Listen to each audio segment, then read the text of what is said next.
Okay. Okay, so any more questions? No. So yeah, we are dealing with real functions now, but we are going to just generalize this to complex functions without going too much into the subtleties. When in complex functions, a more beautiful picture arises.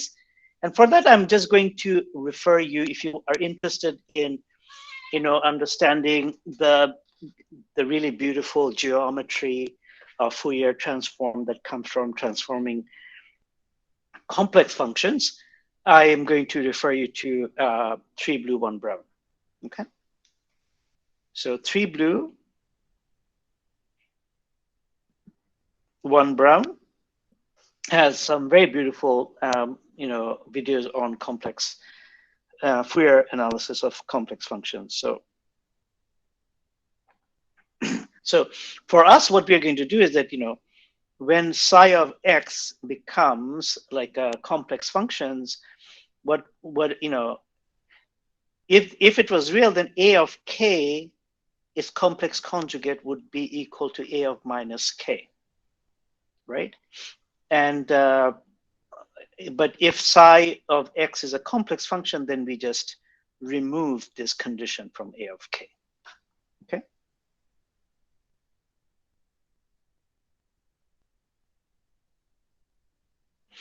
Okay. Any more questions?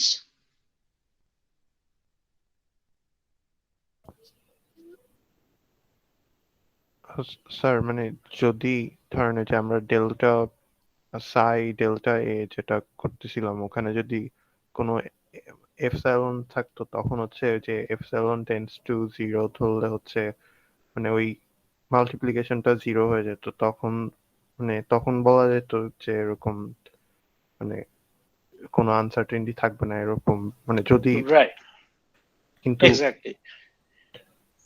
Yeah, I mean, if you think, sorry, bolo, huh? কিন্তু মানে এটা একটা মানে constant, যেহেতু মানে মানে যদি constant না থাকে কোনো এপসাইলন টার্ম থাকতো ওই মাল্টিপ্লিকেশনে, তখন কি মানে আমরা এপসাইলন মানে যে লিমিট ধরতে হতো তখন? না, তোমার এপসাইলন ওই টার্মটা তুমি h বার কে 1 ধরে নাও। কোয়ান্টাম মেকানিক্সে h bar equals to 1 is a good unit. আমরা h bar কে স্মল ধরি কেন? কারণ আমরা we are big people. আমরা যখন অ্যাঙ্গুলার মোমেন্টামের জন্য যে আমরা যদি ওই যে মিটার জুলস এগুলি if you use those things, then of course h bar is going to be a tiny number. But if you use say the angular momentum of the electron as our unit, then h bar can be 1 or half, right? So if I did that, then delta x, delta p would be 1. Sir মানে এটা কোনো একটা কনস্ট্যান্টের ইয়েতে আসতেছে, মানে আমরা যে we get h bar, Heisenberg constant, we get a h bar here. And you're saying, whether we should take this to 0 or something, right? না না না মানে আমি বলতেছিলাম যে মানে কখন বলা যেত যে আনসার্টেনটি নাই, মানে এরকম যদি হতো যে এই এক্সপ্রেশনটা মানে মাল্টিপ্লিকেশনের রাইট হ্যান্ড সাইডে হচ্ছে আমরা যদি যে কোনো একটা ভ্যারিয়েবল থাকতো কনস্ট্যান্ট না হয়ে, লাইক আমরা epsilon ধরতেছিলাম। Yeah. But you see the epsilon drops out of this. Yeah. The epsilon is still there, but the epsilon drops out of the product. That's the beauty. It doesn't matter. Epsilon drops out. So এইটাকে তুমি যত চিকন করবা এটা তত মোটা হবে, and vice versa. So epsilon is not part of this formula. It's here and it's here, but they drop out. Okay? Is that clear? Yes, sir. Yeah, okay. So now you can go ahead and verify Parseval's formula.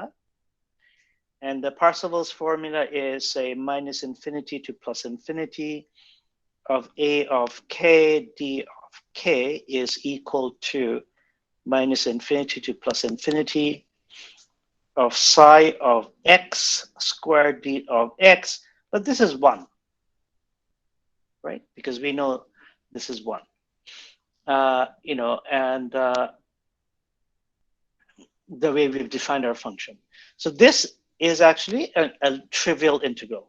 However, this integral is not trivial.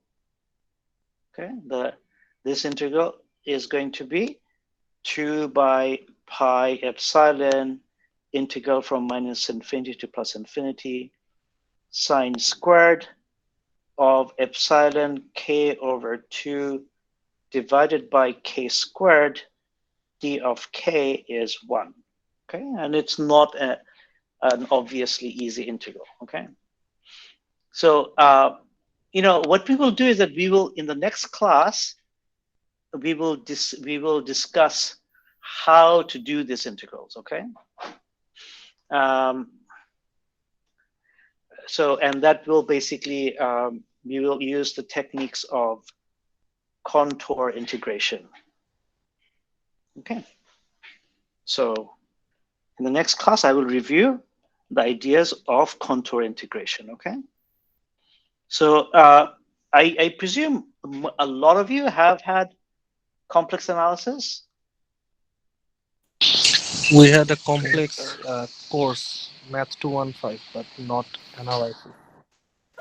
We didn't, like, I didn't have any official course. Neither did I. Just Okay, yeah, just that's some. why I think that, you know, it's good for us to actually review the ideas of, even if it takes us like 2 lectures, it's good to take a break and just, you know, discuss a little bit of complex analysis so that, you know, you have all the basics. You know, my review of complex analysis will not be very rigorous, but it'll be conceptually, I will introduce the concepts that we need. Okay. All right. All right, sir. Okay. Okay. Yeah. So the other thing is that we also need to verify what A of k is.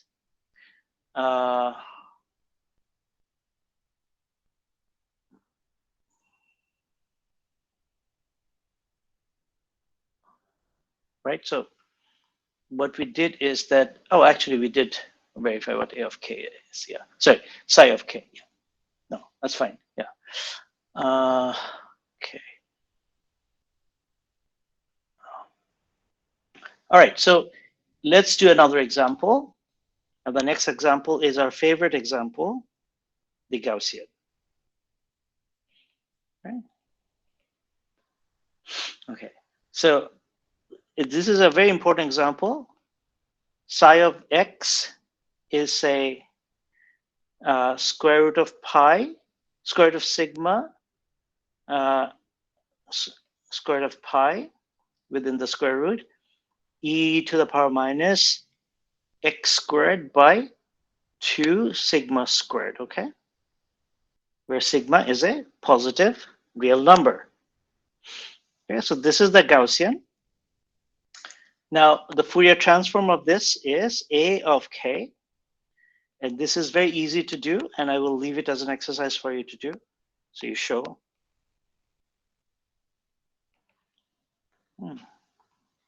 Sigma by square root of pi, square root, e to the power minus sigma squared, k squared by 2. Now, if you stare at these formulae, you find that, you know, while the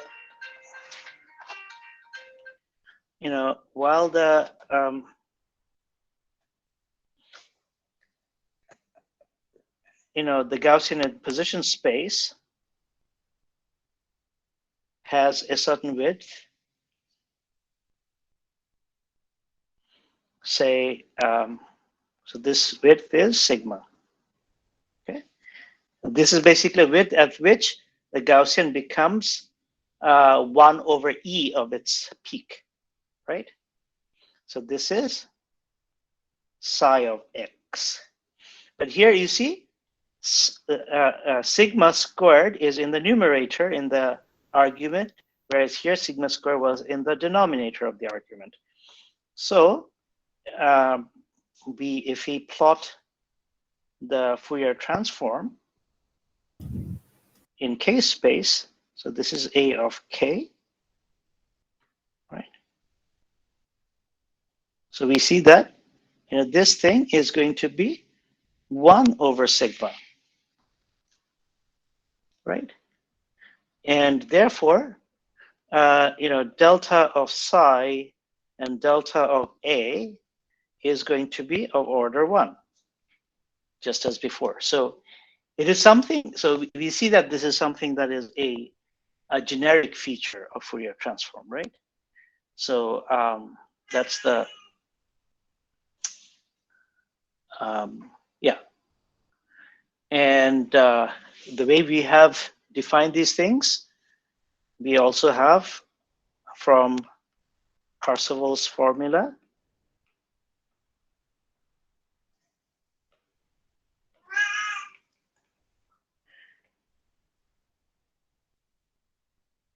Okay. Okay, any more questions about this one?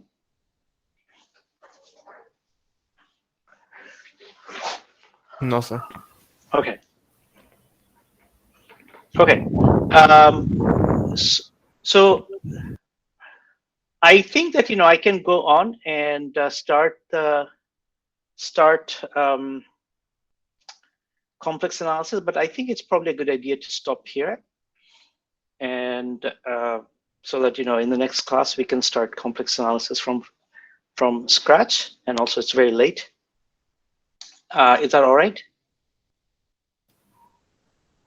Yes, sir. Okay. Yes, sir. All right. So I hope you guys are not too tired. The other thing is that hang on.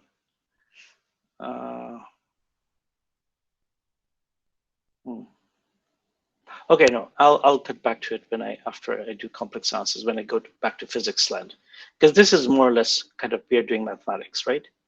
So there are a lot of more interesting functions that you can Fourier analyze.